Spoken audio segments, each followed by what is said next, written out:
Madame Danielle Simonet. Oui, alors il faut comprendre que ce mouvement de grève qui a débuté le vendredi 24 mai des salariés de l'entreprise Canorama. Donc Canorama, il faut savoir, il y a des matelots, des guides, des capitaines, et des employés de bureau. Et ils réalisent en fait des croisières sur le canal Saint-Martin, la Seine et ses canaux. Et il faut savoir que les bureaux de la société Canorama sont propriété de la ville de Paris, qui sont quand même alloués pour 20 ans via une convention d'occupation de domaine public qui date d'octobre 2013, ainsi que les 3 zones de stationnement pour bateaux, 2 sur le bassin de la Villette et 1 sur le bassin de l'Arsenal. Donc ça nous préoccupe, nous, en tant que ville de Paris, à plus d'un titre. D'abord parce que le traitement des salariés qui travaillent dans la ville de Paris, ça nous préoccupe. Que vu le discours que j'entends souvent ici sur le tourisme, ça me semble important qu'on soit exigeant sur le respect des conditions de travail dans le tourisme. Et sachez que ces salariés, dénonçaient à la fois une problématique de sous-effectif. Donc moi, je n'ai pas encore l'information sur la fin de leur grève et les conditions dans ce cas-là d'arrêt de leur grève. Sachez que leur grève, elle était liée au fait qu'ils dénonçaient des sous-effectifs qui les amenaient à avoir une polyvalence imposée, qui obligeait le personnel à assumer des rôles totalement différents. Tout ça dans un contexte de travail fort dégradé, des relations humaines très problématiques, avec des propos sexistes, racistes, homophobes d'un de leurs responsables. Et que la direction de l'entreprise avait carrément décidé de remplacer les grévistes par des intérimaires et des salariés précaires employés par une autre entreprise, notamment les vedettes du Pont-Neuf, ce qui n'est pas acceptable, tout ça parce que ça appartient au même groupe. C'est totalement illégal. Et pire, l'entreprise a même menacé les grévistes de les licencier à l'issue de leur grève. Donc je pense qu'il est important, à minima, quelle que soit l'issue de la grève, qu'il y ait un courrier de la ville de Paris pour leur dire que nous sommes attachés au respect du Code du travail, qu'on exprime notre soutien aux salariés et qu'on souhaite que l'entreprise, elles soit en capacité d'avoir de réelles négociations respectueuses du Code du travail avec l'ensemble de ses salariés afin d'entendre leurs revendications pour de meilleures conditions de travail. Je vous remercie. Merci beaucoup. Pour répondre à ces 2 vœux sur Canorama, Madame Célia Bloel.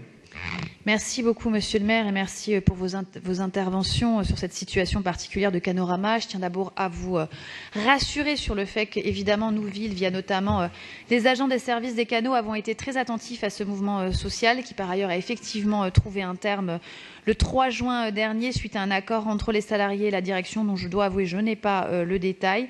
Canorama est effectivement, comme vous l'avez dit, Madame Simonet, un partenaire important de la ville, mais nous sommes aussi très attachés à l'exemplarité de ce partenariat, tant sur le plan social qu'environnemental. Je rejoins donc la plupart de vos préoccupations. Je vais donc simplement vous proposer des amendements aux vœux qui a été déposé par le groupe communiste Front de Gauche pour, dans vos considérants, préciser effectivement le fait que la grève est terminée, mais surtout le cadre légal et l'engagement de la ville sur le plan environnemental et pour la préservation de la qualité de l'eau, mais surtout sur vos attendus pour effectivement que nous puissions intervenir auprès de la société Canorama pour s'assurer des conditions de travail de ses salariés, mais aussi des bonnes pratiques pour assurer la sécurité de ses voyageurs, mais aussi, et enfin, pour rappeler à la société l'obligation qui lui incombe de vidanger toutes ses eaux sales dans la cuve dédiée à cet effet qui a été installée par la ville sur les quais. Et si ces amendements vous conviennent, je donnerai donc un avis favorable aux vœux ainsi amendés. Et Madame Simonet, vu qu'il a un peu décalé par rapport à l'actualité, votre vœu, je vous proposerai de le retirer et de voter conjointement avec nous le vœu amendé. Merci. Alors, je vais déjà demander si l'amendement est accepté.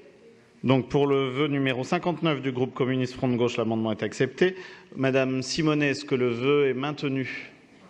Il est retiré. Donc, c'est dans ce cadre-là que je vous passe la parole pour une explication de vote. Une explication de vote très rapide. Bon, c'est vrai que je découvre ici, évidemment, que le climat social au sein de cette entreprise est particulièrement dégradé, c'est le mot qu'on puisse dire. Je voudrais quand même noter une chose, c'est que cette entreprise, quand même, est un partenaire de la ville depuis longtemps et qu'il contribue à l'entretien des canaux à hauteur de, je crois, il verse, je crois, 100 à 120 000 euros par an, je crois, par les taxes qu'il paye à la ville. Donc ça peut être aussi un levier.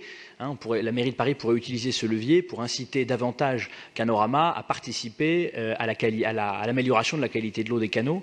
Je crois que Canorama est en train de revoir la flotte de ces bateaux. Il faudra peut-être que la mairie de Paris pourrait justement utiliser ce levier-là, accompagner cette entreprise à accélérer la conversion de ces bateaux. Je crois qu'il y a un bateau électrique qui doit bientôt être mis en service au mois d'octobre. Donc, si le climat social continue à se dégrader, peut-être que la mairie de Paris pourrait justement utiliser le thème de la conversion écologique et électrique de sa flotte pour obtenir des avancées également sur le plan social. Merci. Merci d'avoir ainsi expliqué votre vote. Je mets donc aux voix le vœu numéro 59, amendé, avec un avis favorable. Qui est pour? Qui est contre? Qui s'abstient? Il est adopté.